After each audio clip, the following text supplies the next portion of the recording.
Le communiqué est tombé tôt ce lundi 20 avril 2026, portant signature du secrétaire permanent et porte-parole de l'Union sacrée de la Nation, le professeur André Mbata. La plateforme politique chère à Félix Tshisekedi invite officiellement l'ensemble des Congolais vivant aussi bien qu'à l'intérieur qu'à l'extérieur de lui faire leurs propositions en vue de la réforme constitutionnelle.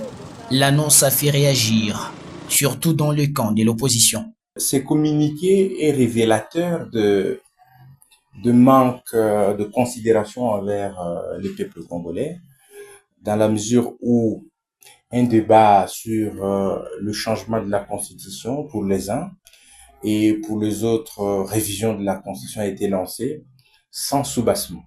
Et ça démontre que ils ne savent pas ce qu'ils ont voulu faire. Pour cet enseignant des universités, même la légitimité de cette démarche serait biaisée. D'abord, il faut reconnaître que le secrétariat permanent de l'Union sacrée n'est pas une institution publique. Elle ne porte pas les aspirations du peuple en tant qu'institution. Il n'y a pas de légitimité pour ça. Non, c'est une organisation privée. La révision constitutionnelle devait être portée par les institutions et les institutionnels. Changement ou révision constitutionnelle, une question qui agite la classe politique, une question qui fait questionner les intellectuels. Ce qu'ils veulent, s'agit-il du changement ou s'agit-il de la révision? Or, vous savez que le changement de la Constitution est tributaire ou ne dépend pas de la Constitution. Parce que le changement constitutionnel rentre dans le cadre paraconstitutionnel.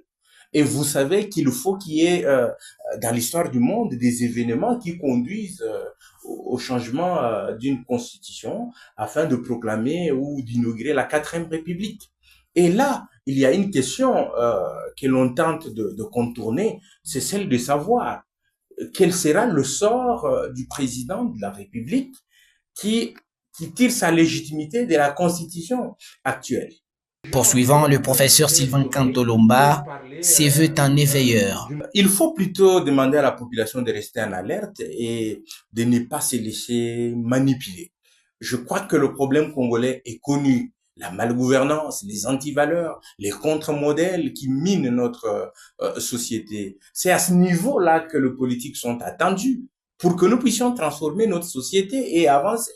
Pour l'heure, le camp du président est déjà passé à l'offensive, disent certains observateurs. Le délai imparti par le secrétariat permanent de l'Union sacrée de la Nation pour ces opérations est d'1 mois, soit d'ici le 20 mai prochain.